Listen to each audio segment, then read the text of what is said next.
জয় হিন্দ, জয় ভাৰত। আজি আমি এইটো ভিডিঅ'ত আলোচনা কৰিম আমি লাষ্ট ক্লাছত এৰি থৈ যোৱা উত্তল আৰু অৱতল দাপনৰ কিছুমান বিশেষ পইণ্ট, কিছুমান অংগৰ নাম। গতিকে আমি প্ৰথমতে দুটা দাপন আঁকি লৈছোঁ, এটা উত্তল দাপন আৰু এটা অৱতল দাপন। উত্তল দাপন আৰু অৱতল দাপন দুয়োটা গোলকাৰ দাপনৰে ভাগ। গতিকে আমি দাপন হিচাপে সমতল দাপন, উত্তল দাপন আৰু অৱতল দাপন পাওঁ। উত্তল আৰু অৱতল এই দাপন দুটা গোলকাৰ দাপনৰে অংশ। গতিকে এই কি হ'ব? বক্ৰচেপৰ হ'ব, বক্ৰ হ'ব বা কাঁড় হ'ব। গতিকে ইয়াক আমি কি দাপন বুলি কোৱা হৈছিল? আগত লৈছিলোঁ অৱতল দাপন, আৰু এইফালৰখিনি লোৱা হ'ব কি? উত্তল দাপন।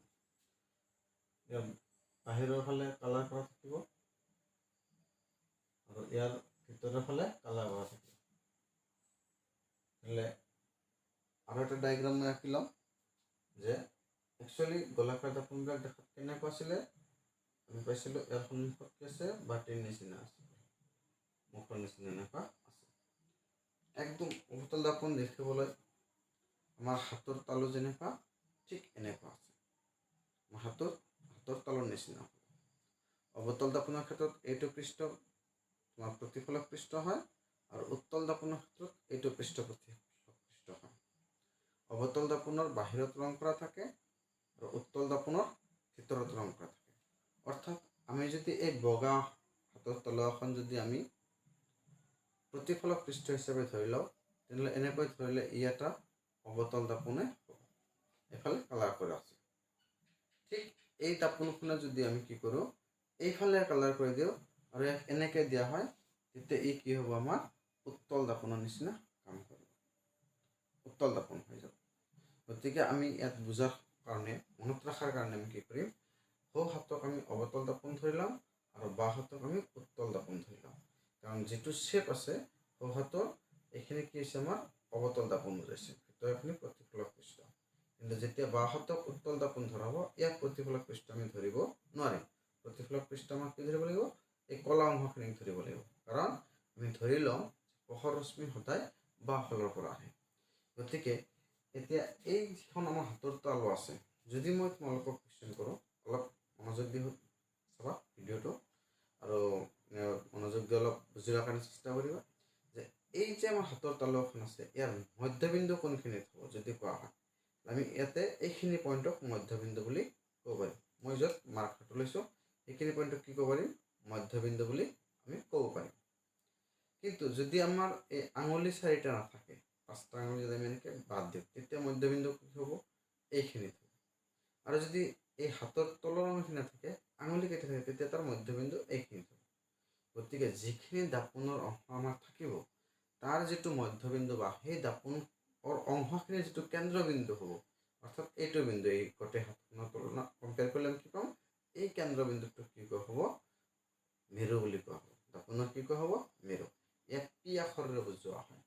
গতিকে এই দাপনখন, ইয়াৰ ক্ষেত্ৰত আমি মূল মধ্যবিন্দু ক'ত পাম? এইটো পাম। কাৰণ এই বিন্দুটো সকলো বিন্দুৰ পৰা কি হ'ব? সমান সমান দূৰত থাকিব।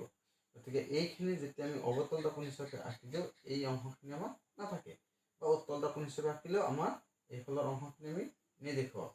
গতিকে ইয়াতে যেতিয়া আমি চিত্ৰটো আঁকিম, ইয়াৰ যিখিনি মধ্যবিন্দু হ'ব তাৰ নামে কি হ'ব? মেৰু হ'ব। ঠিক ইয়াতে আমি কি কৰিব পাৰোঁ? এনেকৈ মধ্যবিন্দু এটা দি ল'ব পাৰোঁ। ইয়াৰ নাম কি হ'ব? আমাৰ মেৰু হ'ব। নিশ্চয় তোমালোকে মেৰু বুজি পাইছ। মেৰু কি বস্তু? যে মেৰু হৈছে গোলাকাৰ দাপনৰ, হ'ব পাৰে উত্তল বা অৱতল, গোলাকাৰ দাপনৰ যিটো মধ্যবিন্দু হ'ব তাৰ নামে আমি কি বুলি ক'ব পাৰোঁ? মেৰু বুলি ক'ব পাৰোঁ। কিতাপত দি আছে গোলাকাৰ দাপনৰ কেন্দ্ৰক মেৰু বুলি ক'ব। মানে তাৰমানে যিখিনি দাপন আছে সেই দাপনৰ কেন্দ্ৰখিনি। গতিকে কেন্দ্ৰ কোৱা, মধ্যবিন্দু কোৱা, মই একে বছৰ। এইবাৰ ই বৃত্ত যিখন গোলাকাৰ দাপন লৈছোঁ আমি, এই গোলাকাৰ দাপনখন এখন গোলকৰ পৰা লোৱা হৈছে। গতিকে ইয়াক যদি আমি সম্পূৰ্ণ গোলকৰ ৰূপত আমি ইমাজিন কৰি লওঁ বা আঁকি লওঁ, যে ই এটা কি হৈছে? সম্পূৰ্ণ গোলক হৈছে। এইফালে আমি এনেকৈ যদি আঁকি লওঁ, এনেকৈ যদি সম্পূৰ্ণ গোলক এটা আমি ইমাজিন কৰি লওঁ, তেনেহ'লে ইয়াৰ গোলকটোৰ যিটো কেন্দ্ৰ আছিলে, গোলকটোৰ কি আছিল? এটা কেন্দ্ৰ আছে নিশ্চয়। সেই গোলকৰ কেন্দ্ৰটোক কোৱা হ'ব ভাস্কেন্দ্ৰ। গোলকৰ কেন্দ্ৰক কোৱা হ'ব কি? ভাস্কেন্দ্ৰ। ইয়াক বুজি লোৱাৰ কাৰণে তোমালোকে হাতৰ ফালে চোৱা যে এনেকুৱা ধৰা হ'ল এটা গোলক লোৱা হৈছে। গোলকৰ এটা অংশ কি হৈছে আমাৰ অৱতল দৰ্পণ আৰু এটা অংশ উত্তল দৰ্পণ। কিন্তু আমি যদি এনেকৈ লগাই দিওঁ, ভিতৰত যিটো বুঢ়া আঙুলি ৰখা হৈছে, সেই বুঢ়া আঙুলিটোৱে অলপ ভালকৈ চাবা, বুঢ়া আঙুলিটোৱে কি বুজাইছে আমাক এই গোলকটোৰ কেন্দ্ৰ বুজাইছে। বুঢ়া আঙুলিটোৱে আমাক কি বুজাইছে? গোলকটোৰ কেন্দ্ৰ বুজাইছে। গতিকে ইয়াৰ যিকোনো অংশ, গোলকৰ দৰ্পণৰ যিকোনো অংশ যদি আমি কাটি লওঁ, সেই গোলকৰ সেই অংশখিনিৰ বাবেও কি হ'ব? কেন্দ্ৰ এইটোৱে থাকিব। গতিকে এনেকৈ যদি আমি লওঁ, এই গোলকাৰ দৰ্পণ ইয়াৰ কোনটো কেন্দ্ৰ হ'ব? কাৰণ এই গোলকটো যদি আমি কমপ্লিট কৰি দিওঁ, এইটো কি হ'ব? আমাৰ কেন্দ্ৰ হ'ব। গতিকে এই কেন্দ্ৰখিনিক কোৱা হ'ব এই ভাঁজ বা এই বক্ৰৰেখাৰ কি? কেন্দ্ৰ। গতিকে ইয়াক আমি কি ক'ব পাৰিম? ভাঁজ কেন্দ্ৰ বুলি ক'ম। গতিকে ভাঁজ কেন্দ্ৰ কোনখিনি হ'ব? এই যিখিনি গোলকৰ যিটো কেন্দ্ৰ আছিলে, সেই কেন্দ্ৰটোক কি কোৱা হ'ব? ভাঁজ কেন্দ্ৰ বুলি কোৱা হ'ব। গতিকে ভাঁজ কেন্দ্ৰক আমি কি আখৰেৰে বুজাওঁ? ভাঁজ কেন্দ্ৰক আমি কেপিটেল চি বা চি আখৰেৰে বুজাওঁ। ভাঁজ কেন্দ্ৰক আমি কি আখৰেৰে বুজাওঁ? চিৰ দ্বাৰাই বুজাওঁ। গতিকে মই এই গোলকৰ বাকী অংশখিনি মুচি দিছোঁ। ঠিক এইফালে আমাৰ কি থাকিব? এটা ইয়াৰো কেন্দ্ৰ থাকিব। সেই কেন্দ্ৰটোৰ নামে কি হয়? ভাঁজ কেন্দ্ৰ। গতিকে ইয়াত আমি কি বুলি লিখিম? এইখিনি আমি লিখিম চি বা ভাঁজ কেন্দ্ৰ। চি বা ভাঁজ কেন্দ্ৰ। এতিয়া এই চি আৰু পি বিন্দুৰ যিটো দূৰত্ব, এই দূৰত্বখিনি গোলকৰ ব্যাসাৰ্ধৰ দূৰত্বৰ সমান হ'ব। কাৰণ কেন্দ্ৰৰ পৰা আমি জানো, কেন্দ্ৰৰ পৰা পৃষ্ঠলৈ টনা ৰেখাখণ্ডক কি বুলি ক'ব? আমি ব্যাসাৰ্ধ ক'ব পাৰোঁ। গোলকৰ ক্ষেত্ৰত, বৃত্তৰ ক্ষেত্ৰত আছে কি? কেন্দ্ৰৰ পৰা বৃত্তৰ পৰিধিলৈ টনা ৰেখাখণ্ডক ব্যাসাৰ্ধ বুলি কোৱা হয়। যিহেতু এইটো ভাঁজ বা বক্ৰৰেখাৰ ব্যাসাৰ্ধ, সেইকাৰণে কি কোৱা হৈছে? ইয়াক ভাঁজ ব্যাসাৰ্ধ নামেৰে আমি ক'ব পাৰোঁ। গতিকে এইখিনিত আমি পিৰ দ্বাৰাই কি বুজি লৈছোঁ? পি মানে হৈছে পল বা মেৰু। পি মানে হৈছে পল বা মেৰু। অসমীয়াত ইয়াক মেৰু বুলি কয়। ঠিক আছে। চি মানে centre of curvature. C centre of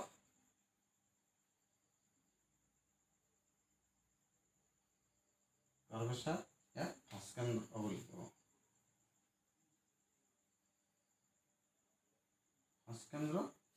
আৰু চি পি যিখিনি ডিষ্টেঞ্চ, চি পিক আমি কি বুলি ক'ম? Radius of curvature.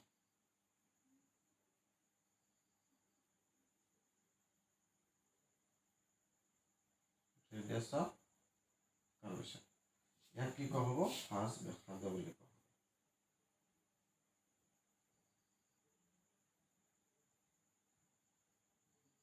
ভাঁজ ব্যাসাৰ্ধ বুলি কোৱা হ'ব। গতিকে এইখিনিত আমি পি মানে কি বুজি পাম? পি মানে মেৰু, চি মানে ভাঁজ কেন্দ্ৰ। ইয়াতে কি হ'ব? পি মানে মেৰু, চি মানে ভাঁজ কেন্দ্ৰ। যদি আমি অসীমৰ পৰা অহা পোহৰ ৰশ্মিৰ কথা কল্পনা কৰোঁ, অৱতল দৰ্পণত প্ৰতিফলনৰ পিছত এটা বিন্দুৰ মাজেৰে পাৰ হৈ যাব। উত্তল দৰ্পণৰ ক্ষেত্ৰতো কি হ'ব? অসীমৰ পৰা অহা পোহৰ ৰশ্মিৰ প্ৰতিফলনৰ পিছত আমি দেখা পাম এটা বিন্দুৰ পৰা অপসাৰিত হোৱা বুলি দেখা পাম। সেই বিন্দুটোক আমি কি বুলি ক'ব পাৰিম? কি বুলি কোৱা হয়? এই বিন্দুটোক কোৱা হয় মুখ্য ফকাচ। মুখ্য ফকাচ বিন্দু বা নাভি বুলিও কোৱা হয়। গতিকে সেই নাভি বা মুখ্য ফকাচ ক'ত থাকে? ঠিক চি আৰু পিৰ একেবাৰে মাজৰ বিন্দুটো হয়। চি আৰু পিৰ একেবাৰে মাজৰ বিন্দুটো হয়। ধৰি লোৱা এইটো বিন্দুক আমি কি বুলি ক'ম? মুখ্য ফকাচ বুলি ক'ম। ইয়াতেও ঠিক ইয়াৰ মাজত কি বুলি ক'ম? মুখ্য ফকাচ বুলি ক'ম। মুখ্য ফকাচৰ সূত্ৰ আমি বেলেগ ধৰণেও দিব পাৰোঁ, কিন্তু ই একচুৱেলি ক'ত হয়? চি আৰু পিৰ একেবাৰে মাজৰ বিন্দুটো হয়। তোমালোকে অলপ পিছতে পাবা এটা ফৰ্মুলা পাব, তাতে আমি কি পাম? F equal R/2 or R equal F/2। যে নহওক, এতিয়া এই যিখিনি ডিষ্টেঞ্চ আছে আমাৰ এফ আৰু পিৰ মাজৰ ডিষ্টেঞ্চ, এফক কি কোৱা হ'ল? এফ হৈছে মুখ্য ফকাচ। মুখ্য প্ৰিন্সিপাল ফকাচ বুলি কয় ইংলিছত। মুখ্য ফকাচ বা প্ৰিন্সিপাল ফকাচ। এইবাৰ এই যিখিনি দূৰত্ব আছে পি আৰু এফৰ মাজৰ যিখিনি দূৰত্ব, ইয়াতে এইটো মুখ্য ফকাচ, ইয়াতে এইটো মুখ্য ফকাচ। পি আৰু এফৰ মাজৰ যিখিনি দূৰত্ব তাক কোৱা হয় ফকাচ দৈৰ্ঘ্য। ইয়াক স্মল এফ আখৰেৰে বুজোৱা হয়। কেপিটেল এফ হৈছে আমাৰ কি? মুখ্য ফকাচ, আৰু স্মল এফ হৈছে কি আমাৰ? স্মল এফ হৈছে আমাৰ ফকাচ দৈৰ্ঘ্য। গতিকে স্মল এফ ইয়াক আমি কি বুলি লিখিব পাৰোঁ? ফকাচ দৈৰ্ঘ্য।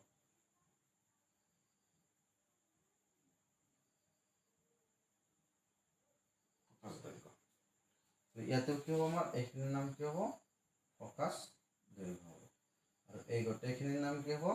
ফাৰ্ষ্ট ব্যাসাৰ্ধ পিচি কি হ'ব ফাৰ্ষ্ট ব্যাসাৰ্ধ পিচি বা চিপি ফাৰ্ষ্ট ব্যাসাৰ্ধ ইয়াক আমি কেপিটেল আৰ আখৰেৰে ৰিপ্ৰেজেণ্ট কৰোঁ বুজক ঠিক ইয়াতে আমাৰ কি হ'ব পি আৰু চিৰ মাজৰ দূৰত্বক আমি কি বুলি ক'ব পাৰিম কিহেদি বুজোৱা হয় আৰ আখৰেৰে বুজোৱা হয় গতিকে এই গোলকাৰ দৰ্পণৰ ক্ষেত্ৰত আমি এই বিন্দুকেইটা জানিব লাগিব পি মানে কি মেৰু এফ মানে কি মুখ্য ফকাছ চি মানে কি ভাস্কেন্দ্ৰ স্মল এফ মানে কি ফকাছ দৈৰ্ঘ্য কেপিটেল আৰ মানে কি ফাৰ্ষ্ট ব্যাসাৰ্ধ ইয়াৰ ক্ষেত্ৰতো পি মানে মেৰু এফ মানে ফকাছ দৈৰ্ঘ্য কেপিটেল এফ মানে মুখ্য ফকাছ আৰ মানে ফাৰ্ষ্ট ব্যাসাৰ্ধ চি মানে ভাস্কেন্দ্ৰ এতিয়া এই ভাস্কেন্দ্ৰ ফকাছ আৰু মেৰুৰ মাজেৰে আমি এটা ৰেখা কল্পনা কৰিব পাৰোঁ এনেকৈ এটা ৰেখা কল্পনা কৰিব পাৰোঁ ইয়াৰ ক্ষেত্ৰতো পি এফ আৰু চিক এক্সটেণ্ড কৰি দিছোঁ অলপ বঢ়াই দিছোঁ ইয়াতে কি কাল্পনিক ৰেখা ধৰি লৈছোঁ ইয়াৰ নাম এক্স ৱাই ইয়াতে আমি কি লিখিছোঁ এক্স ৱাই বুলি লিখিছোঁ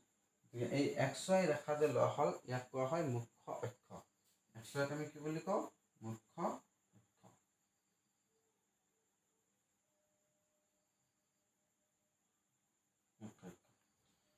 তোমালোকে যদি আমাৰ মোবাইল এপ্লিকেশ্যনটো ডাউনলোড কৰি লোৱা নাই ডিছক্ৰিপশ্যনত দিয়া লিংকৰ পৰা আমাৰ মোবাইল এপ্লিকেশ্যনটো ডাউনলোড কৰি ল'বা তাত এই ভিডিঅ'সমূহো পাবা লগতে PDF নোটছ পাবা আৰু তাৰ উপৰিও তোমালোকে MCQ কুৱেশ্যন তোমালোকে চাব পাৰিবা মানে এক্সামৰ নিচিনাকৈ তোমালোকে লাইভ এক্সামৰ নিচিনাকৈ MCQ কুৱেশ্যন চাব প্ৰত্যেকটো চেপ্টাৰত আছে তাৰ উপৰিঞ্চিও তোমালোকে কি পাবা 100 মাৰ্কৰ হিচাপেও কিছুমান সেট বা টেষ্ট সিৰিজ পাই যাবা গতিকে আমাৰ মোবাইল এপ্লিকেশ্যনটো তোমালোকে ডিছক্ৰিপশ্যনত দিয়া লিংকৰ পৰা ডাউনলোড কৰি ল'বা আমাৰ এপ্লিকেশ্যনটো এতিয়ালৈকে প্লে ষ্টৰত দিয়া হোৱা নাই আপডেট চলি আছে আমাৰ এপ্লিকেশ্যনটো তোমালোকে অপো এপ ষ্ট'ৰ তাৰপিছত তোমাৰ ৰিয়েলমি এপ ষ্ট'ৰ এইবিলাকত যিটো ডিফল্ট এপ ষ্ট'ৰ থাকে তাত তোমালোকে পাবা আৰু যদি আমাৰ হোৱাটছএপত তোমালোকে যদি মেছেজ কৰা তেনেহ'লে আমি হোৱাটছএপতো ডাইৰেক্ট লিংক পঠাই দিব পাৰিম ল'ব পাৰিবা গুগল ড্ৰাইভৰো আপোনাৰ আছে তাৰে পৰা ল'ব পাৰিম আমি অতি শীঘ্ৰেই আমাৰ এপ্লিকেশ্যনটো কি কৰিম প্লে ষ্ট'ৰত লঞ্চ কৰিম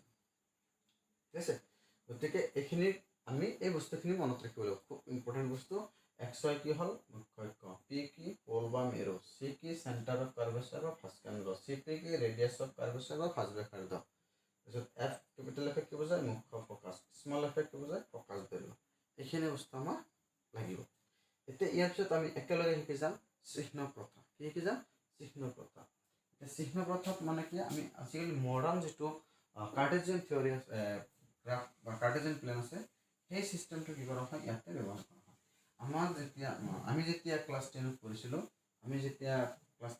সেই সময়ত আমাৰ কোনো ধৰণৰ চাইন প্ৰথা নাছিলে আমি যিকোনো ফালে ল'লে আমাক কি আছিলে আগৰ ক্লাছত মই কৈছোঁ অলৰেডি যিকোনো ফালে ল'লে আমাক কি হৈছে মেথছৰ এনচাৰে হওক বা বাকী ডায়েগ্ৰাম হওক কাৰেক্ট হৈছে কিন্তু তোমালোকৰ কাৰণে এইটো নহয় যেনেকৈ কাৰ্টেজিয়ান গ্ৰাফত আমি যদি চাব যাওঁ প্লেনত যদি আমি চাব যাওঁ এনেকুৱা এক্সিছ থাকে এক্স এক্সিছ আৰু ৱাই এক্সিছ এনেকুৱা থাকে আৰু এইটোত আমি অ' বা অৰিজিন হিচাপে লওঁ গতিকে এই অৰিজিনৰ পৰা যদি আমি ৰাইট চাইডে যাওঁ সোঁফালে যাওঁ তেনেহ'লে কি পোৱা যায় পজিটিভ নাম্বাৰ পোৱা যায় অৰিজিনৰ পৰা ওপৰ ফালে গ'লে বা ৱাই এক্সিছত গ'লে কি পাওঁ আমি পজিটিভ পাওঁ অৰিজিনৰ পৰা লেফ্ট চাইডে গ'লে এইখিনি আমি কি পাইছিলোঁ মাইনাছ আৰু ডাউনত গ'লে কি পাইছিলোঁ আমি মাইনাছ পাইছিলোঁ এইখিনি নিশ্চয় তোমালোকে জানা ক্লাছ 9তো পাই আহিছোঁ গ্ৰাফত ঠিক এইটো কণ্ডিশ্যন আমি কি কৰিম এই দাপনৰ ক্ষেত্ৰত আমি ব্যৱহাৰ কৰিম কিন্তু ইয়াত অৰিজিন যিটো লোৱা হৈছে এইটোৰ ক্ষেত্ৰত অৰিজিন হ'ব কি পল বা মেৰু অৰিজিন কি হ'ব পল বা মেৰু তোমালোকে প্ৰথম কথা মনত ৰাখিবা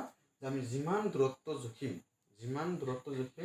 এই যিবিলাক মুখ্য অক্ষৰ সমান্তৰাল এই সকলোবিলাক দূৰত্ব ক'ৰ পৰা জোখাব মেৰুৰ পৰা জোখাব সকলোবিলাক দূৰত্ব আমি ক'ৰ পৰা জুখিম মেৰুৰ পৰা জুখিম গতিকে মেৰুৰ পৰা যদি বাওঁফালে হয় তাৰমানে মেৰু হৈছে আমাৰ মূল বিন্দু মেৰুৰ পৰা যদি বাওঁফালে হয় তেতিয়া কি হ'ব আমাৰ এইবিলাক দূৰত্ব মাইনাছ হ'ব আৰু মেৰুৰ পৰা যদি সোঁফালে যোৱা হয় সেই দূৰত্ববিলাক প্লাছ হ'ব ঠিক এতিয়া এক্স অক্ষৰ যদি আমি ওপৰ ফালে যাওঁ এক্স অক্ষৰ ওপৰ ফালে গ'লে প্লাছ হ'ব এক্স অক্ষৰ তলৰ ফালে গ'লে মাইনাছ হ'ব ঠিক মুখ্য অক্ষৰ ওপৰ ফালে যদি আমি কোনো বস্তু এনেকৈ দিওঁ ইয়াৰ উচ্চতা কি হ'ব প্লাছ হ'ব আৰু যদি তলৰ ফালে কোনো বস্তু হয় তাৰ উচ্চতা কি হ'ব মাইনাছ হ'ব ঠিক আছে ইয়াৰ ক্ষেত্ৰতো কি হ'ব আমাৰ একে কথা মেৰুৰ সোঁফালে গ'লে প্লাছ হ'ব বাওঁফালে গ'লে মাইনাছ হ'ব ওপৰ ফালে মুখ্য অক্ষৰ ওপৰ ফালে গ'লে প্লাছ হ'ব মুখ্য অক্ষৰ ওপৰ ফালে গ'লে প্লাছ হ'ব তলৰ ফালে গ'লে মাইনাছ হ'ব তলৰ ফালে হ'ব নোৱাৰে তোমালোকে পিছত পাব গতিকে আমি কি পালোঁ যে যিখিনি আমি দূৰত্ব জোখিম সকলোবিলাক দূৰত্ব এক্স এক্সিছৰ প্ৰিন্সিপাল এক্সিছত বা মুখ্য অক্ষৰ সমান্তৰালকৈ থকা সকলোবিলাক ৰেখাৰ দূৰত্ব আমি যেতিয়া জুখিবলৈ যাম ক'ৰ পৰা জুখিব লাগিব আমাৰ মেৰুৰ পৰা জুখিব লাগিব যেনেকৈ ফকাছ দৈৰ্ঘ্য মেৰুৰ পৰা এফলৈকে কি কোৱা হয় ফকাছ দৈৰ্ঘ্য তোমালোকে নিশ্চয় ক'ব পাৰিবা ফকাছ দৈৰ্ঘ্য কি হ'ব কাৰণ কোনফালে যে আছে অৱতল দাপোনৰ ক্ষেত্ৰত ফকাছ দৈৰ্ঘ্য বাওঁফালে আছে মানে মুখ্য ফকাছ বাওঁফালে আছে অৰ্থাৎ ফকাছ দৈৰ্ঘ্য কি হ'ব মাইনাছ হ'ব ভাঁজ ব্যাসাৰ্ধ কি হ'ব মাইনাছ হ'ব কিন্তু আমি যদি উত্তল দাপোনৰ ক্ষেত্ৰত চাব যাওঁ ফকাছ বিন্দু কোনফালে আছে সোঁফালে আছে ফকাছ বিন্দু দূৰত্ব সোঁফালে যাব সেইকাৰণে ইয়াতে কি হ'ব পজিটিভ হ'ব বা প্লাছ হ'ব ভাঁজ ব্যাসাৰ্ধ কি হ'ব আমাৰ উত্তল দাপোনৰ ক্ষেত্ৰত প্লাছ হ'ব গতিকে কোন দাপোনত কি কি বস্তু প্লাছ কি কি বস্তু মাইনাছ হয় মই এটা লিষ্ট বনাই দিছোঁ তোমালোকে এইটো মনত ৰাখিবা মানে কি একবাৰ ডায়েগ্ৰাম মনত ৰাখিলে হৈ যাব চাওক আমি ইয়াতে একবাৰ অৱতল দাপোন আৰু উত্তল দাপোনক ছেপাৰেট কৰি আছোঁ অৱতল দাপোন আৰু কি লিখিম আমি হ'লে উত্তল দাপোন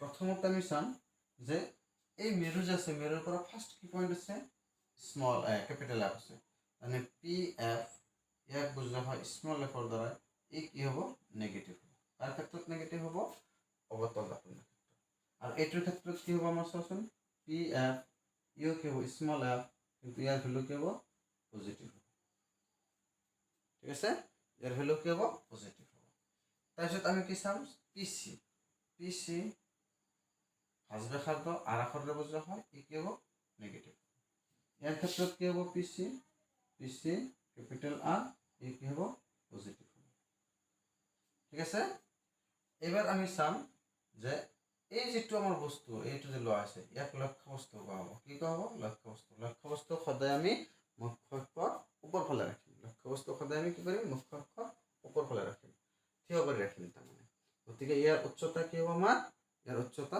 প্লাছ হ'ব কিন্তু লক্ষ্য বস্তুৰ যিটো দূৰত্ব মেৰুৰ পৰা যিটো দূৰত্ব তাক কোৱা হয় লক্ষ্য বস্তুৰ দূৰত্বক আমি সাধাৰণতে ইউ আখৰেৰে বুজাওঁ অৰ্থাৎ ইয়াতে যদি মই এ বি নাম দিওঁ তেনেহ'লে পি এ কি বুজাব আমাক পি এ ইকুৱেল লক্ষ্য বস্তুৰ দূৰত্ব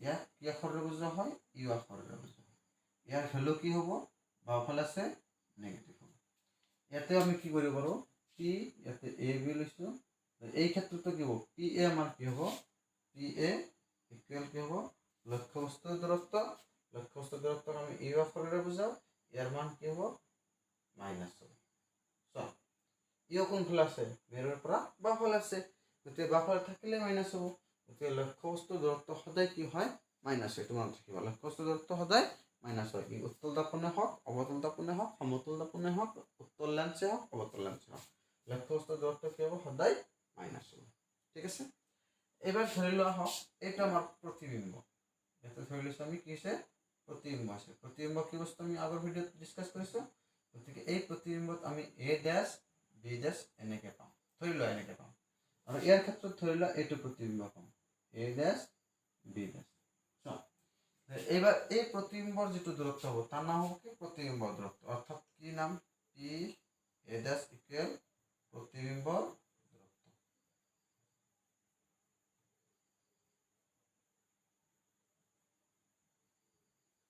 দূৰত্ব ইংলিছত ইমেজ ডিষ্টেঞ্চ বুলি কয় আৰু ইমেজ ডিষ্টেঞ্চক আমি কি আখৰেৰে ৰিপ্ৰেজেণ্ট কৰোঁ কি আখৰেৰে বুজোৱা হয় ভি ইয়াৰ চাইন কি হ'ব চোৱাচোন এইটোৰ ক্ষেত্ৰত কি হ'ব ইয়াৰ ক্ষেত্ৰত নেগেটিভ হ'ব কিন্তু কেতিয়াবা অৱতল দাপোনে এটা কণ্ডিশ্যনত যেতিয়া আমি ফকাছ আৰু মেৰুৰ মাজত লক্ষ্য বস্তু ৰাখিম প্ৰতিবিম্ব কি হ'ব এইফালে আহি যাব কোনফালে আহি যাব ইয়াতে প্ৰতিবিম্ব গঠন হ'ব ইয়াতে প্ৰতিবিম্ব গঠন হ'লে তুমি চোৱা লক্ষ্য বস্তুৰ দূৰত্ব প্ৰতিবিম্বৰ দূৰত্ব দাপোনৰ কোনফালে আছে এইবাৰ সোঁফালে আছে গতিকে এনে যদি সোঁফালে থাকে এনেকৈ তেনেহ'লে ই কি হ'ব পজিটিভ হ'ব পাৰে তাৰমানে কি হ'ব পাৰে লক্ষ্য বস্তু প্ৰতিবিম্বৰ দূৰত্ব নেগেটিভ হ'ব পাৰে পজিটিভ হ'ব পাৰে কোন দাপোনৰ ক্ষেত্ৰত অৱতল দাপোনৰ ক্ষেত্ৰত লক্ষ্য বস্তু পজিটিভ আৰু নেগেটিভ দুয়োটা হ'ব পাৰে কিন্তু উত্তল দাপোনৰ ক্ষেত্ৰত লক্ষ্য কৰে উত্তল দাপোনৰ ক্ষেত্ৰত প্ৰতিবিম্ব সদায় কি হ'ব দাপোনৰ পিছফালে গঠন হ'ব গতিকে আমি কি ক'ব পাৰোঁ যে লক্ষ্যবস্তুৰ যিটো প্ৰতিবিম্ব উত্তল দৰ্পণত কি হয় সদায় দৰ্পণৰ পিছফালে মানে সন্মুখত কেতিয়াও প্ৰতিবিম্ব গঠন হ'ব নোৱাৰে তাৰমানে কি হ'ব নোৱাৰে প্ৰতিবিম্বৰ দূৰত্ব কেতিয়াও মাইনাছ হ'ব নোৱাৰে ইয়াতে আমি কি লিখিম প্ৰতিবিম্বৰ দূৰত্ব পি এ ডেছে লিখিম বাৰু এ ডেছ ইয়াতে হ'ব আৰু এইটো বি ডেছ হ'ব পি এ ডেছ ইয়াক আমি কিৰে বুজাম ভি আৰু এই কি হ'ব আমাৰ পজিটিভ হ'ব কি হ'ব পজিটিভ হ'ব ধৰিব পাৰিছোঁ বস্তুখিনি আচ্ছা নেক্সট চোৱা আমি যদি এই উচ্চতাখিনি চাব যাওঁ এ বিৰো এটা কি আছে উচ্চতা আছে 1 সেণ্টিমিটাৰ 2 সেণ্টিমিটাৰ 3 সেণ্টিমিটাৰ কিবা এটা আছে গতিকে এই লক্ষ্যবস্তুৰ উচ্চতাক আমি এইচ আখৰেৰে বুজাওঁ কি আখৰেৰে বুজাওঁ এইচ তাৰমানে ইয়াতে এ বি ইকুৱেল কি হৈছে আমাৰ এইচ ইকুৱেল কি হৈছে আচ্ছা এ বি মানে লক্ষ্যবস্তুৰ উচ্চতা লক্ষ্যবস্তুৰ উচ্চতা বা আকাৰ উচ্চতা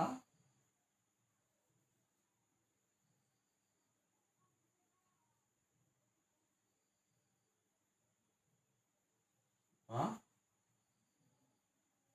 আকাৰ কি আখৰেৰে বুজোৱা হয় এইচ আখৰেৰে এবাৰ এইচ হোৱাচোন তোমাৰ মুখ্য অক্ষৰ কোনফালে আছে ওপৰ ফালে আছে নে তলৰ ফালে আছে ওপৰ ফালে আছে গতিকে ওপৰত থাকিলে কি হ'ব পজিটিভ ওপৰত থাকিলে কি হ'ব পজিটিভ হ'ব এইটো ক্ষেত্ৰতো যদি আমি চাব যাওঁ এ বি ইয়াতেও কি আছে মুখ্য অক্ষৰ ওপৰ ফালে আছে ইয়াক এইচ আখৰেৰে বুজোৱা হয় ইও কি হ'ব পজিটিভ হ'ব ঠিক আছে এবার প্রতিবিম্ব যেটা হচ্ছে আমার a dash B dash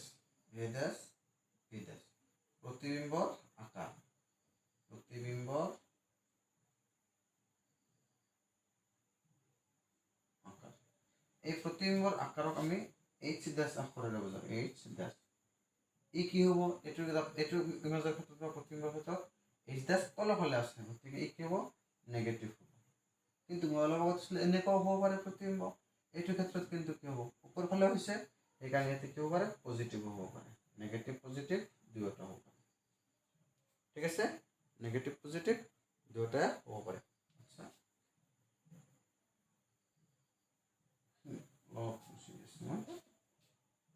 H dash equal কি হ'ব নেগেটিভ और পজিটিভ নেগেটিভ और পজিটিভ দুয়োটা হ'ব পাৰে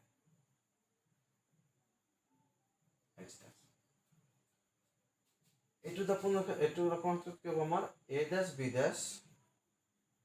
বি ড্যাশ সদায় ওপৰ ফালে হ'ব অৰ্থাৎ এইচ ড্যাশ কি হ'ব পজিটিভ গতিকে অৱতল দাপোন আৰু অৱতল দাপোনত এইবিলাক কি থাকে নেগেটিভ পজিটিভ থাকিব আৰু এই নেগেটিভ পজিটিভ ধৰিলেহে তুমি কি কৰিব পাৰিবা মেথছবিলাক তোমাৰ কাৰেক্ট হ'ব নহ'লে মেথছবিলাক কাৰেক্ট নহ'ব গতিকে আমি এই বস্তুখিনি ধুনীয়াকৈ কি কৰিবা তোমালোকে দিয়া বস্তুখিনি ধুনীয়াকৈ একবাৰ মনত ৰাখিবা মুখস্থ কৰা নহয় জাষ্ট ডায়েগ্ৰামটো মনত কৰিবা যেতিয়া অৱতল দাপোন কোৱা হ'ব এইটো চিত্ৰ তোমাৰ মনত আহিব লাগিব উত্তল দাপোন কোৱাৰ লগে লগে তোমাৰ এইটো চিত্ৰ মনত আহিব লাগিব যদি এই চিত্ৰ মনত নাহে তেনেহ'লে তুমি এইখিনি মুখস্থ ৰাখিলেও পাহৰি যাবা মুখস্থ ৰাখিলেও কি হ'ব পাহৰি যাবা কিন্তু মনত ৰাখিলে তুমি যিকোনো কণ্ডিশ্যনত ইয়াক কি কৰিব পাৰিবা সলভ কৰিব পাৰিবা আচ্ছা ইয়াৰ পিছত আমি চাম যে অৱতল দাপোনৰ ক্ষেত্ৰত বা উত্তল দাপোনৰ ক্ষেত্ৰত ভাঁজ ব্যাসাৰ্ধ আৰু ফকাচ দৈৰ্ঘ্যৰ মাজত এটা সম্পৰ্ক আছে ভাঁজ ব্যাসাৰ্ধ আৰু ফকাচ দৈৰ্ঘ্যৰ মাজত এটা আছে সম্পৰ্ক আছে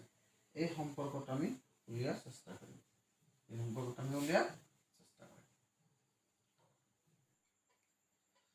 মই চিত্ৰটো আঁকি লৈছোঁ তোমালোকক একবাৰ বুজাই দিছোঁ চিত্ৰটো চাই লোৱা এইটো কি দাপোন লোৱা হৈছে এটা অৱতল দাপোন লোৱা হৈছে আৰু এই অৱতল দাপোনত আমি এটা কি ৰশ্মি লৈছোঁ মুখ্য অক্ষৰ সমান্তৰালকৈ অহা সমান্তৰাল ৰশ্মি এটা লৈছোঁ যি প্ৰতিফলনৰ পিছত ফকাচ বিন্দুৰ মাজেৰে পাৰ হৈ গৈছে তোমালোকে চৰ্তটো অলপ পিছতে হ'বা যে মুখ্য অক্ষৰ সমান্তৰালকৈ অহা পহ ৰশ্মি প্ৰতিফলনৰ পিছত মুখ্য ফকাচৰ মাজেৰে পাৰ হৈ যায় এতিয়া এই ৰশ্মি এইটো হৈছে মুখ্য অক্ষৰ সমান্তৰাল ক'ত পৰিছে এম বিন্দুত পৰিছে এম বিন্দুত পৰাৰ পিছত ই প্ৰতিফলিত হৈ কাৰ মাজেৰে পাৰ হৈছে মুখ্য ফকাচৰ মাজেৰে পাৰ হৈ গৈছে এই ফকাচ বিন্দুৰ মাজেৰে পাৰ হৈ গৈছে এতিয়া এই বিন্দুটো একচুৱেলি ইয়াক যদি আমি গোলক বা বৃত্ত হিচাপে ধৰি লওঁ ই পৰিধিৰ এটা বিন্দু কেন্দ্ৰৰ পৰা পৰিধিলৈ টনা ৰেখাডাল কি হয় লম্ব বা ব্যাসাৰ্ধ হয় দাপোনৰ ক্ষেত্ৰত কি হ'ব লম্ব হ'ব এই কি হ'ব লম্ব হ'ব আমি আগতে পাইছিলোঁ যে আপতন কোণ আৰু প্ৰতিফলন কোণ কি হয় সমান হয় এইফালৰ কোণ আৰু এইফালৰ কোণ কি হ'ব আমাৰ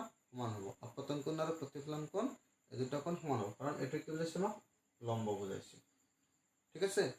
এতিয়া এই লম্বডালে এই দুটা ৰেখা মুখ্য অক্ষ আৰু আমাৰ ৰশ্মি দুটা যিহেতু সমান্তৰাল, তাহলে ই কি বুজাইছে তিৰ্যক বুজাইছে, তিৰ্যক বা ছেদক বুজাইছে। তিৰ্যক বা ছেদক বুজালে এইটো কোণৰ লগত এইটো কোণ কি কোণ হ'ব একান্তৰ অন্তকোণ হ'ব। এই কোণৰ লগত এইখন কি হ'ব একান্তৰ অন্তকোণ হ'ব। সেই হিচাপে ইয়াৰ মানো কি হ'ব থিতা হ'ব। আমি যদি এইটো থিতা কোণ বুলি ধৰি লওঁ, এতিয়া চোৱা এই থিতা আৰু এই থিতা কোণ যদি আমি লক্ষ্য কৰোঁ ভালকৈ, লক্ষ্য কৰিলে আমি কি দেখা পাম যে যেহেতু কোণ দুটা সমান, তেনেহ'লে এই বাহু দুটা আমি কি ক'ব পাৰোঁ সমান বুলি ক'ব পাৰোঁ। কাৰণ তোমালোকে ক্লাছ 9ত পাইছিলা সমান কোণৰ বিপৰীত বাহুবোৰ সমান। আৰু এইখিনি জেমেট্ৰি ইউজ কৰিলে আমি এই দুটা সম্পৰ্ক ওলাব পাৰোঁ, আৰু ট্ৰিগনমেট্ৰিক ফৰ্মুলা ইউজ কৰি আমি কি কৰিব পাৰোঁ ওলাব পাৰোঁ। চোৱা আকৌ এইটো কোণ হৈছে আমাৰ বহীকোণ। এই ত্ৰিভুজৰ ক্ষেত্ৰত এইটো কোণ কি আমাৰ বহীকোণ। তোমালোকে পাইছা যে বহীকোণ দূৰৱৰ্তী অন্তকোণ দুটাৰ যোগফলৰ সমান হ'ব। গতিকে এইটো কোণ থিতা, এইটো কোণ থিতা, তাহলে এইটো কিমান হ'ব প্লাছ থিতা হ'ব। আৰু এইফালৰ পৰা যদি আমি ইয়াতে লম্ব এটা টানি লওঁ এম ডিক আমি কি বুলি ধৰি লৈছোঁ ইয়াতে লম্ব হিচাপে আমি ধৰি লৈছোঁ। যদি আমি ট্ৰিগনমেট্ৰি ইউজ কৰোঁ তেতিয়া ওলাব পাৰিম। দুয়োটাৰ নিয়ম আমি দেখাই দিছোঁ। চোৱা যে ইয়াতে এই যিটো কোণ আমি এইটোক লম্ব, এইটো ভূমি আৰু এইটো কি হ'ব কৰ্ণ হ'ব বা অতিভুজ হ'ব পাইথাগোৰাছৰ সূত্ৰ মতে। তোমালোকে জানাই এইবিলাক পাইথাগোৰাছৰ সূত্ৰ ইউজ কৰিছোঁ বহু ক্ষেত্ৰত। এইটো 90 ডিগ্ৰী কোণ আছে। আমি যেতিয়া ত্ৰিভুজ ট্ৰিগনমেট্ৰি ইউজ কৰোঁ, এই থিতাৰ ভেলুটো আমি ওলাব লাগে কিমানখিনি হৈছে। আমি ইয়াক কি কৰিম এম ডি বাই চি ডি, মানে এই কি বুজাব আমাক টেন থিতা বুজাব, কাৰণ লম্ব বাই ভূমি মানে টেন হয়। জেনেৰেল মেথছত চেপ্টাৰ 8ত পাবা তোমালোকে। গতিকে জাষ্ট মনত ৰখা এইখিনি ট্ৰিগনমেট্ৰি টান পাবা, মই নেক্সট যিটো মেথড শিকাই দিম সেইটো একদম ইজি বুজি পাবা। এইখিনি কি হ'ল আমাৰ টেন থিতা। ঠিক এইখিনি এংগলৰ ভেলু কিমান আছে টুৱাইচ থিতা। টুৱাইচ থিতা হোৱাৰ কাৰণে আমাৰ কি হ'ব লাগিব এম ডি বাই এফ ডি, এম ডি বাই এফ ডি, কাৰণ এই লম্ব হ'ব এইটো কি হ'ব ভূমি হ'ব। এম ডি বাই এফ ডি এই কি হ'ব আমাৰ টেন টুৱাইচ থিতা হ'ব। কি হ'ব টেন টুৱাইচ থিতা হ'ব। যেতিয়া থিতাৰ মান বহুত সৰু হয় তেতিয়া টেন থিতা আৰু থিতা ইকুৱেল হৈ যায়। অৰ্থাৎ আমি ইয়াক কি বুলি লিখিব পাৰোঁ থিতা বুলি লিখিব পাৰিম, ইয়াক কি বুলি লিখিব পাৰিম টুৱাইচ থিতা বুলি আমি লিখিব পাৰিম। বুজিছোঁ কথাখিনি? ইয়াক থিতা লিখিব পাৰিম, ইয়াক টুৱাইচ থিতা বুলি লিখিব পাৰিম। থিতাৰ ভেলু কিমান হ'ল আমাৰ থিতাৰ ভেলু হ'ল এম ডি বাই চি ডি, আৰু ইয়াতে আমাৰ কি আছে এম ডি বাই এফ ডি মানে টুৱাইচ থিতা আছিল। এই ইকুৱেশ্যনটো যদি আমি অলপ আৰু লিখি যাওঁ সিম্পলিফাই কৰি যাওঁ কি পাম এম ডি বাই এফ ডি ইকুৱেল 2 ইনটু থিতা মানে কিমান আছে আমাৰ থিতাৰ ভেলু কিমান এম ডি বাই চি ডি, এম ডি বাই চি ডি। এইখিনি আমি থিতা টেন থিতাক কি বুলি ধৰিব থিতা বুলি ধৰি ল'ব, আৰু টেন টুৱাইচ থিতাক কি ধৰিব লাগিব টুৱাইচ থিতা বুলি ধৰি ল'ব। কাৰণ যেতিয়া থিতা মান অতি সৰু হয় তেতিয়া টেন থিতা আৰু থিতা এপ্ৰক্সিমেটলি কি হৈ যায় ইকুৱেল হৈ যায়। আমি ইয়াক এপ্ৰক্সিমেট চিহ্ন দিব পাৰিম। গতিকে এতিয়া যদি আমি এইখিনি চাওঁ এম ডি আছে, এফ ডি আছে, টু থিতা, থিতাৰ ভেলু কিমান আছে আমাৰ এম ডি বাই চি ডি, এম ডি বাই চি ডি আমি লিখিছোঁ। এবার এইখিনি যদি আমি সলভ কৰোঁ কি পাম এম ডি আমাৰ কাটা যাব, ইয়াতে 1 1 থাকিব। ঠিক আছে। এবার ক্রস মাল্টিপ্লাই করলে কি হবে টুয়াইস এফ ডি ইকুয়াল এটা হলে কি হবে সি ডি। যেতিয়া এই থিতাৰ মান সৰু হ'ব তেতিয়া এইখিনি কি হ'ব তলত নামি আহিব লাহে আহিলে কি হ'ব আমাৰ এই এম বিন্দুটো প্ৰায় ক'ত পৰিব পিৰ লগতে হ'ব। যেতিয়া এম পিৰ লগত হ'ব তেতিয়া আমাৰ ডি কি হ'ব পিৰ লগতে হ'ব। বুজিছোঁ না কথাখিনি? কাৰণ যেতিয়া আমাৰ থিতাৰ মান সৰু হ'ব কোণ যেতিয়া আমি সৰু কৰি থাকিম তেতিয়া এই ডি বিন্দু কাৰ লগত মিলি যাব পিৰ লগত মিলি যাব, আৰু এম বিন্দু কাৰ লগত মিলি যাব পিৰ লগতে মিলি যাব। গতিকে এই ধাৰণা যদি আমি আনো তেতিয়া চোৱা এফ ডি মানে কি হ'ব F D approximately equal two F P, F D approximately equal two কি হ'ব এফ পি হ'ব, কাৰণ ডি কাৰ লগত মিলি যাব এফৰ লগত মিলি যাব। ঠিক একেদৰে আমাৰ চি ডি যিখিনি আছে চি ডি কাৰ লগত কাৰ সমান হ'ব চি পিৰ সমান হ'ব। গতিকে আমি ইয়াতে কি লিখিব পাৰিম টু এফ ডি মিন্স কি F D means F P বা P F, two P F equal আমি কি লিখিম চি ডি কি হ'ব C D approximately equal to C P বা পি চি হ'ব। তোমালোকে আগতে পাইছিলা এফ পি বা পি এফক আমি স্মল এফ লিখিছিলোঁ, টুৱাইস এফ ইকুৱেল কি পাইছিলোঁ P C means radius of curvature বা আৰ পাইছিলোঁ। গতিকে এইকাৰণে আমি লিখিব পাৰিম কি R equal twice F r equal twice F or আমি কি লিখিব পাৰিম f ইকুৱেল r বাই 2 এইটো হ'ল তোমাৰ জেমেট্ৰিকেলি প্ৰুফ এইটো কি কৰিলোঁ আমি জেমেট্ৰিকেলি প্ৰুফ কৰিলোঁ এতিয়া আমি ট্ৰিগনমেট্ৰিকেলি প্ৰুফ কৰিলোঁ ট্ৰিগনমেট্ৰি ইউজ কৰি পাইছোঁ এবাৰ আমি জেমেট্ৰি ইউজ কৰি যদি কৰোঁ জেমেট্ৰিক একদম সহজ হ'ব বুজি পাবা ধুনীয়াকৈ কাৰণ এইখিনি তোমালোকে আগতে পাইছোঁ এই ট্ৰিগনমেট্ৰিৰ লগত তোমালোকৰ কোনো ৰিলেশ্যন নাই গতিকে সেইকাৰণে এইটো বুজি নাপালেও এইবাৰ কিন্তু এইটো বুজি পাবা অলপ পিছতে বুজি পাবা চেপ্টাৰ 8 হ'লেই জেনেৰেল মেথছৰ চেপ্টাৰ 8 হ'লে তোমালোকে বুজি পাবা আৰু একবাৰ মই আঁকি লৈছোঁ এটা কি আঁকিছোঁ অৱতল দাপোন আঁকিছোঁ ইয়াতে পি দিলোঁ এইটো কি হ'ব আমাৰ এফ এইটো কি হ'ল আমাৰ চি ইয়াৰ পৰা এটা পোহৰ ৰশ্মি আহিছে মুখ্য অক্ষৰ সমান্তৰালকৈ এম বিন্দুত পৰিছে প্ৰতিফলনৰ পিছত এই কি হ'ব মুখ্য প্ৰকাশৰ মাজেৰে পাৰ হৈ যাব আমি আঁকি লৈছোঁ আৰু এতিয়া এই চিৰ পৰা যদি আমি এনেকৈ টানি দিওঁ ইয়ে কি হ'ব আমাৰ লম্ব বা অবিলম্ব হ'ব লম্ব বা অবিলম্ব হ'ব এইফালৰ কোণটোক আপতন কোণ কোৱা হ'ব আৰু তলৰ যিটো কোণ আছে এইটো কোণ নাম হ'ব কি প্ৰতিফলন কোণ এই আপতন কোণ আৰু প্ৰতিফলন কোণ সদায় সমান থাকে আমি পাই আহিছোঁ গতিকে এইটোৰ মান যদি থিতা লোৱা হয় ইয়াৰ মান কি হ'ব থিতা হ'ব ঠিক আছে থিতা হ'ব এতিয়া এই কোণ আৰু এই কোণ কি কোণ হ'ব আমাৰ একান্তৰ অন্তঃকোণ হ'ব তাহলে ইয়াৰ মান কিমান হ'ব থিতা হ'ব কাৰণ আমি জানো একান্তৰ অন্তঃকোণবিলাক কি হয় সমান হয় কেতিয়া সমান হ'ব যদি ৰেখা দুডাল সমান্তৰাল থাকে যেহেতু ইয়াতে মুখ্য অক্ষৰ লগত সমান্তৰালকৈ আছে গতিকে এই কোণৰ মান আৰু এই কোণৰ মান কি হ'ব সমান হ'ব এতিয়া ভাবিছা যে যদি আমাৰ দুটা কোণ সমান থাকে তাহলে সেই ত্ৰিভুজৰ ক্ষেত্ৰত সমান কোণৰ বিপৰীত বাহু দুটা কি হয় সমান হয় তোমালোকে ক্লাছ 9ত এইটো উপপাদ্য পাই আছিলা যে এই কোণ আৰু এই কোণ কি সমান আছে এই কোণৰ বিপৰীত বাহু হ'ল এইটো আৰু এই কোণৰ বিপৰীত বাহু হ'ল এইটো গতিকে এই দুটা বাহু কি হ'ব সমান হ'ব অৰ্থাৎ C F equal F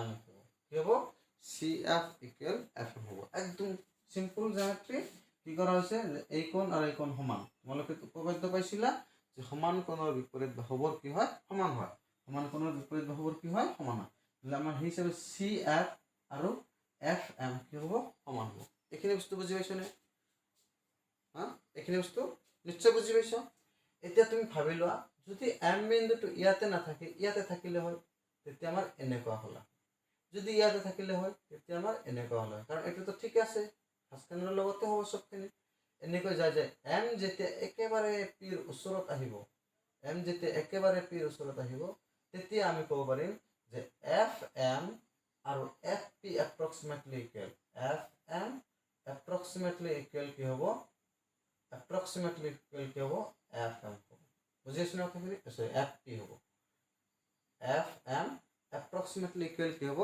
F P হ'ব আৰু আমি ফিজিক্স আৰু মেথছত কিছু কিছু ক্ষেত্ৰত আমি এপ্ৰক্সিমেশ্যন ভেলু ল'ব লগা হয় কাৰণ যদি আমাৰ এই এম বিন্দুটো একেবাৰে পি বা পলৰ মেৰুৰ একেবাৰে ওপৰৰ বিন্দুটো হয় তেতিয়া তুমি এফ এম আৰু এফ পি সমান বুলি ক'ব পাৰিবা এটা বিন্দুৰ কাৰণে আমি কি কৰিব নোৱাৰোঁ ডিফাৰেঞ্চ উলিয়াব নোৱাৰোঁ সেইখিনি আমি এপ্ৰক্সিমেটলি ইকুৱেল বুলি ধৰি লওঁ গতিকে এফ এম আৰু এফ পি কি হ'ব ইকুৱেল হ'ব এতিয়া বুজি পাইছা কথাখিনি ঠিক তেনেকৈ চি এফ আৰু এইখিনি লগে লগে যেতিয়া এফ এম হৈ যাব তেতিয়া গোটেইখিনি ডিষ্টেঞ্চক তুমি কি বুলি ক'বা চি পি কি বুলি কোৱা হ'ব হাজবেক খাদ্য কোৱা হ'ব বুজি পাইছা না কথাখিনি মই এইখিনিৰ নাম কি দি আছে চি এফ আৰু এইখিনি কি হ'ল আমাৰ এফ এম এই দুটা কি হৈছে ইকুৱেল হৈছে ঠিক আছে এইবাৰ চোৱা চি এফ আৰু এফ এম যেতিয়া ইকুৱেল হ'ব এবাৰ আমি চি পিৰ কথা ক'ম C P equal C F plus F M লিখিব পাৰিম C P equal C F plus F M লিখিব পাৰিম অলপ আগতে আমি ক'লোঁ কি চি এফ এইটো ঠিকে ৰাখিছোঁ এফ এম মানে কাৰ সমান দিছোঁ F P F M means F P বুজি পাইছোঁ না কথাখিনি এফ এম কাৰ সমান হৈছে এফ পিৰ সমান হৈছে নহ'লে এইবাৰ এই চি এফ নিশ্চয় কাৰ সমান হ'ব এফ পিৰ সমানে হ'ব কাৰণ অলপ আগত ক'লোঁ এফ এম এফ পিৰ সমান এফ এম আকৌ কাৰ সমান চি এফৰ সমান চি এফকো আমি কি লিখিব পাৰিম F P plus F P লিখিব পাৰিম কেইটা এফ পি হ'ল টুৱাইচ এফ পি বা পি এফ হ'ল চি পি মানে আৰ আছিলে আমাৰ চি পি মানে আৰ আছিলে আৰু 2 ইনটু এফ পি মানে এফ আছিলে এইটো লিখিব পাৰোঁ অৰ এফ ইকুৱেল আৰ বাই 2 লিখিব পাৰোঁ একে কথা হ'ল গতিকে যেনেকৈ নোযোৱা কিয় একে আনচাৰ পাম যেনেকৈ নোযোৱা কি পাম আমি একে আনচাৰ পাম আচ্ছা জেমেট্ৰিখিনি মই আৰু একবাৰ বুজাই দিছোঁ তোমালোকক অলপ এটেনশ্যন দিবা যে এইখিনি কি আছে আমাৰ মুখ্য অক্ষ আছিলে এইটো আমাৰ কি আছিল মুখ্য অক্ষৰ সমান্তৰালকৈ পোহৰ ৰশ্মি দাপোনত প্ৰতিফলনৰ পিছত ফকাছৰ মাজেৰে যাব এই ৰুলছ এটা যাবই ফকাছৰ মাজেৰে প্ৰতিফলন দাপোনত যদি মুখ্য অক্ষৰ সমান্তৰালকৈ আহে প্ৰতিফলনৰ পিছত এই ফকাছৰ মাজেৰে যাবই লাগিব এতিয়া এইফালে যিমান কোণ কৰিব এইফালে ইমান কোণ কৰিব কাৰণ এই চিৰ পৰা এমলৈকে টনা ৰেখাডালে কি হ'ব অবিলম্ব হ'ব অবিলম্বৰ একফালে থাকিব আপতন কোণ একফালে থাকিব তোমাৰ প্ৰতিফলন কোণ আপতন কোণ আৰু প্ৰতিফলন কোণ সমান কিন্তু এই কোণ আৰু এই কোণৰ লগত কি ৰিলেশ্যন কি সম্পৰ্ক আছে এই দুটা হৈছে একান্তৰ অন্তঃকোণ যেটা কি হ'ব আমাৰ একান্তৰ অন্তঃকোণ এতিয়া যদি আমি চাব যাওঁ CMF ত্ৰিভুজত তেনে আমি দেখাম দুটা কোণ কি আছে সমান আছে আৰু আমি জানো যে দুটা কোণ যদি সমান থাকে তাহলে সেই সমান কোণৰ বিপৰীত বাহু দুটা কি হ'ব সমান হ'ব সেই হিচাপত আমি ক'ব পাৰিম কি CF আৰু FM কি হ'ব সমান হ'ব মই লিখিছো CF = FM ঠিক আছে যদি M বিন্দুটো এনেকৈ আহি আহি একদম পিৰ ওচৰৰ বিন্দু হয় পিৰ একেবাৰে ওচৰৰ বিন্দু হয় তেতিয়া আমি FM ক FP বুলি ক'ব পাৰিম সেইকাৰণে লিখিছো FM approximately FP ঠিক আছে এতিয়া CP গোটেইখিনি হ'ল CP ক যদি আমি চাব যাওঁ CP = CF + FM CF + FM বা FP লিখিব পাৰিম এখানে CF + FM FM ক FP লিখিছো FP মানে কি FM মানে যদি FP হয় তাহলে FM মানে CF হ'ব CF এর জায়গাত আমি কি লিখিছো FP লিখিছো FP + FP twice FP বা PF আর ইকুয়াল কি বললাম আমি twice FP গতিকে আজি লৈকে আমাৰ এখানে থাকিব আমি কি প্ৰুফ কৰিলো আজি রেডিয়াস অফ কার্ভেচার বা r is equal half twice of focal length যদি কোনো এখন দাপোনৰ গোলাকাৰ দাপোনৰ ফকাস দৈৰ্ঘ্য যদি 5 হয় তাহলে ভাঁজ ব্যাসাৰ্ধ 10 হ'ব কিয় ইয়াৰ দুগুণ হ'ব ফকাস দৈৰ্ঘ্য যদি 10 হয় ইয়াৰ 20 হ'ব ভাঁজ ব্যাসাৰ্ধ যদি 40 হয় তাহলে ফকাস দৈৰ্ঘ্য 20 হ'ব ভাঁজ ব্যাসাৰ্ধ যদি 100 সেন্টিমিটাৰ হয় তাহলে ফকাস দৈৰ্ঘ্য 50 হ'ব কাৰণ ফকাস দৈৰ্ঘ্য ভাঁজ ব্যাসাৰ্ধৰ আধা আৰু ভাঁজ ব্যাসাৰ্ধ ফকাস দৈৰ্ঘ্য দুগুণ এতিয়া জয় হিন্দ তোমালোকে নিজে বেছিকৈ ষ্টাডি কৰিবা আমাৰ এপ্লিকেশ্যনটো ডাউনলোড কৰি ল'বা ধন্যবাদ